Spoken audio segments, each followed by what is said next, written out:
সরকারকে সহযোগিতা করতে চাই, দেশের মানুষকে সহযোগিতা করতে চাই। বিশেষ করে আমার নির্বাচনী এলাকা শেরপুর সদর 1 আসন, যেই এলাকাকে নিয়ে আমি ঢেলে সাজাতে চাই যে আমার হেলথ কেয়ার সেক্টর, আমার এলাকার হেলথ কেয়ার সেক্টর। অধিকার আদায়, নারীর ক্ষমতায়নে কথা বলবো, ফিমেল এডুকেশন, ফিমেল হেলথ নিয়ে কথা বলবো। একজন ডাক্তার হিসেবে আমাদের বর্তমান যে হেলথ ক্রাইসিসগুলো আছে, বছরে বছরে আমরা বিভিন্ন ধরনের ইনফেকশাস ডিজিজগুলো দেখছি। কিছুদিন আগে করোনা ছিল, এখন হামের প্রাদুর্ভাব হয়েছে।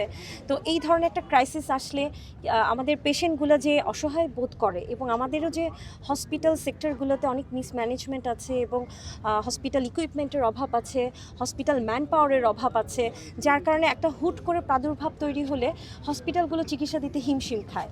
তো ডক্টর পেশেন্ট রেশিওর যে একটা মিসম্যানেজমেন্টের জন্য পেশেন্টদের যুগে যুগে যে ভোগান্তিগুলো সেগুলো থেকে যায়। তো সেগুলো নিয়ে আমি কাজ করতে চাই।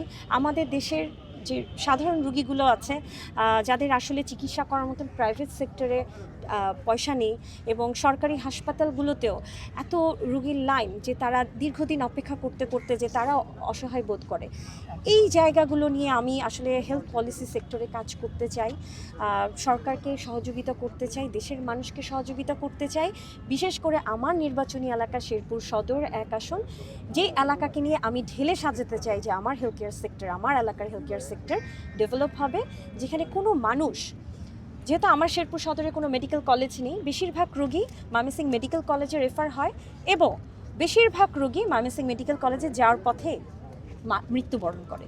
আর কোনো রোগীর যেন এরকম অসহায়ত্ববোধ না হয়, সেই ব্যাপারে আমি কাজ করতে চাই। এবং সকলে দোয়া করবেন একজন নারী ডাক্তার এবং তরুণ প্রতিনিধি হিসেবে যেন আমার এন্ড থেকে যতটুকু মহান আল্লাহ তাআলা আমাকে ক্ষমতা দিবেন, আমি সেটুকু সর্বোচ্চ কাজ করতে চাই। তার মানে আমরা এক কথায় বলতে পারি যে আমরা স্বাস্থ্য খাতের সংস্কার নিয়ে একজন কণ্ঠস্বর পাবো সংসদে। অবশ্যই অবশ্যই অবশ্যই ইনশাআল্লাহ, এবং ডাক্তারদের অধিকার নিয়েও কথা বলবো অবশ্যই। আপনার হামের বিষয়টা নিয়ে আপনি যদি কিছু বলেন। হাম আসলে এটা একটা ইনফেকশিয়াস ডিজিজ, হ্যাঁ, এবং এটা কিন্তু বাচ্চাদের হয়। আপনারা দেখেছেন সবারই ছোটবেলায় কম বেশি হয়। আমি ডিসম্যানেজমেন্টের কথা বলছিলাম, লাস্ট সরকারের বা দুইটা সরকার। জি জি, কিন্তু দেখেন হুট করে এটার যে প্রাদুর্ভাব বেড়ে গেল, এটা কেন? এর পিছনে যদি আমরা যে ইন্টারিম গভর্নমেন্ট যে হামের এগেনস্টে যে একটা ভ্যাকসিন আছে, এই ভ্যাকসিনের গুরুত্বটা তারা বুঝেনি, হ্যাঁ, এবং না বুঝার কারণে বাচ্চাগুলো দেখেন এই ভ্যাকসিনেশন পাওয়ার কারণে তাদের বডিতে যে অ্যান্টিবডিগুলো তৈরি হতো, তারা যে প্রোটেক্টেড হতো সেটা তারা নাই, যার কারণে বহু বাচ্চা কিন্তু আজ মৃত্যুর মুখে এবং মরেও গেছে, এবং এই বাচ্চাগুলো কিন্তু প্রপারলি আইসিইউ সাপোর্ট দরকার, সেটাও কিন্তু পাচ্ছে না। কাজেই আমি বলবো যে এই যে আমরা যদি মিনিমাম হেলথ কেয়ার সেক্টরের প্রোটেকশনটা নিতে পারতাম, হ্যাঁ, আমাদের একটা কথা আছে prevention is better than cure. তো এই প্রিভেন্টিভ মেজারগুলো যদি আমরা নিতে পারি, তাহলে কিন্তু আমাদের দেশের যে এই বিভিন্ন ইনফেকশাস ডিজিজের প্রাদুর্ভাব, এখান থেকে কিন্তু আমরা রক্ষা পাবো।